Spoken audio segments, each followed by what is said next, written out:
depois do show do Queen. Os amigos organizaram aquela viagem com muito cuidado, pois sabiam que seria histórica. Estavam todos animados com a diversão que o programa de 2 dias em São Paulo lhes reservava. Eram 5 rapazes e 3 moças de ricas e tradicionais famílias de cidade do interior. O mais velho tinha apenas 21 anos. Eram amigos de infância, divertiam-se juntos e suas famílias também eram amigas. Todos tinham a energia e a disposição próprias da idade. Alguns cheios de ilusão e uma certa falta de noção. Principalmente os mais mimados, dependentes dos pais e apenas com a obrigação, bem mais ou menos, de estudar. E nenhuma empatia. Eram filhinhos de papai, na expressão da frase. Principalmente Beto. 2 carros com motoristas providenciados pelos pais levariam os jovens. Os meninos ficariam no apartamento de renomado empresário de agronegócio, localizado numa rua de comércio classe A nos Jardins. As meninas se hospedariam no mesmo bairro, na casa da mãe de uma delas, uma estilista consagrada que dividia seu tempo entre o ateliê, a fábrica na capital paulista e a casa no interior, onde seus filhos e pais moravam. Ela estava separada havia 5 anos. No interior, as meninas eram mais livres, mas em São Paulo tinham seus passos mais controlados. Isso, entretanto, não impediu a ida à festa no apartamento do amigo Beto, após o show da famosa banda Queen, que faria sua primeira apresentação no Brasil naquele março de 1981.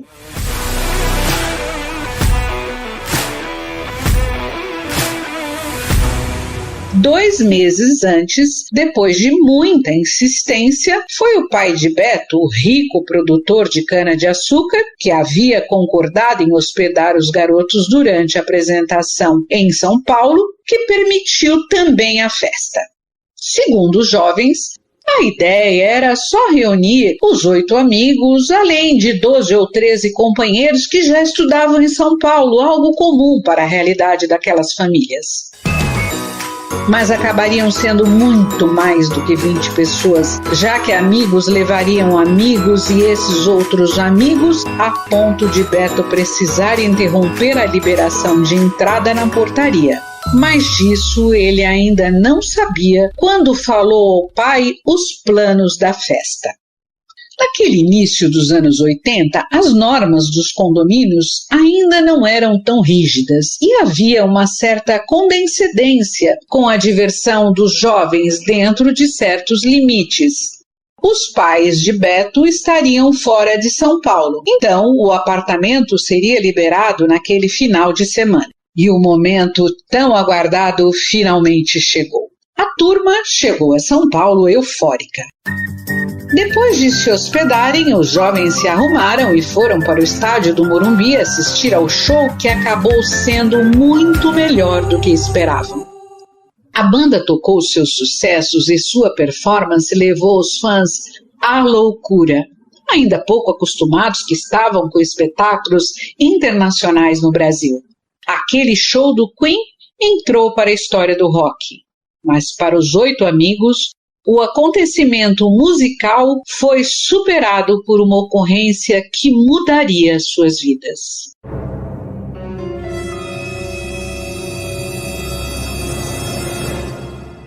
Após a apresentação, os jovens muito animados foram levados pelos motoristas das famílias para o apartamento de Beto. Eles haviam bebido e fumado muito baseado antes e durante o show, apesar do controle da organização. Assim, quando foram para a festa, já estavam muito loucos. No apartamento de Beto, a temperatura ficou alta rapidamente, bem como o som e o agito dos convidados que estavam no local, lotando corredores e elevadores, o que, como seria de se esperar, chamou a atenção dos moradores.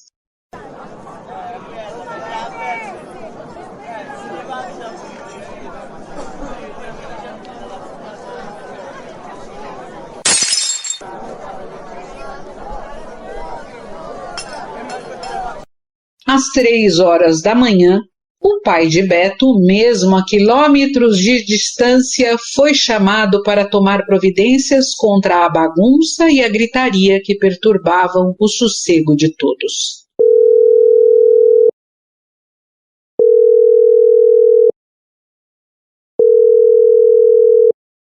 Ele ligou para o filho, que mandou embora os penetras mais óbvios e depois os convidados dos seus convidados e, por fim, quase todos.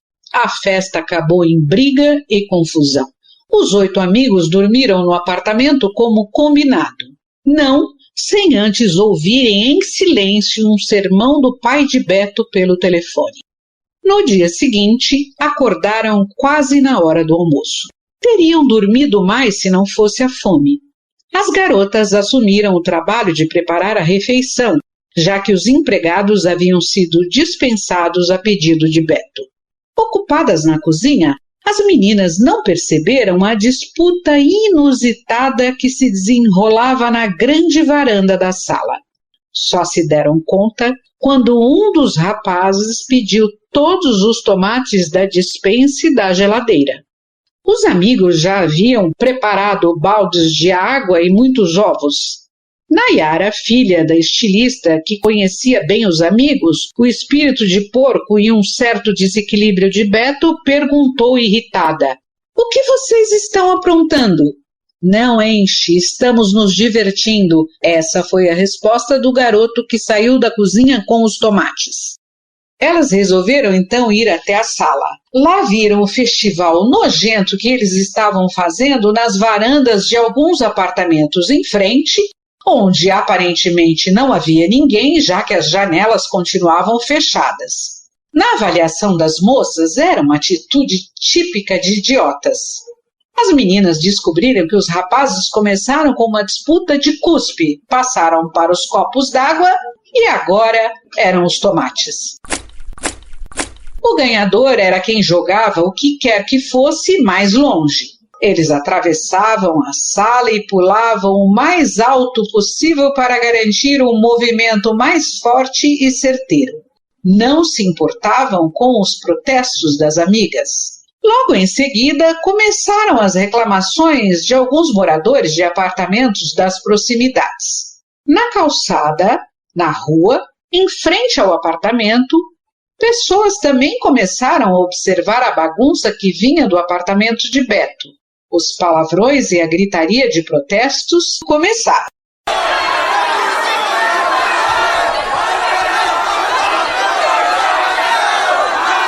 Até que Beto, que havia sumido durante alguns minutos, apareceu com um grande saco de lixo cheio de água e pedindo ajuda para arremessá-lo também. Houve manifestações contrárias, mas Beto e outros 2 amigos tão endiabrados como ele ergueram o saco e o jogaram pela sacada. Inicialmente nada aconteceu, mas depois de alguns segundos ouviram um estouro, derrapagens e várias batidas de carro.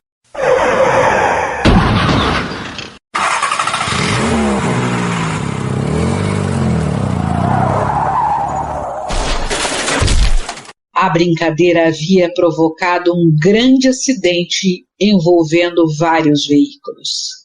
Fora do apartamento, a gritaria e os xingamentos cresceram muito. Foi só aí que os amigos se deram conta do que haviam feito. As garotas, chorando, reclamavam dos amigos. Ninguém teve coragem de olhar para baixo, até que a sirene da polícia e das ambulâncias foram ficando mais fortes à medida que se aproximavam.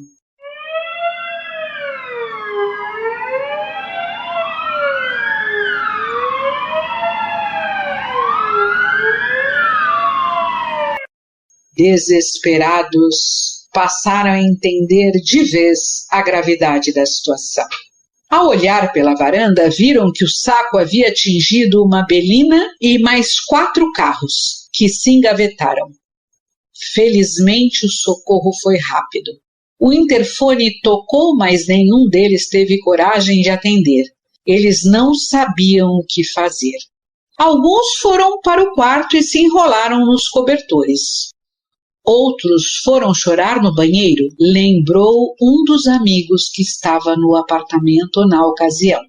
Sem saber como reagir, Beto ligou para a mãe que, aflita, primeiro xingou o filho, depois pediu para ele esperar.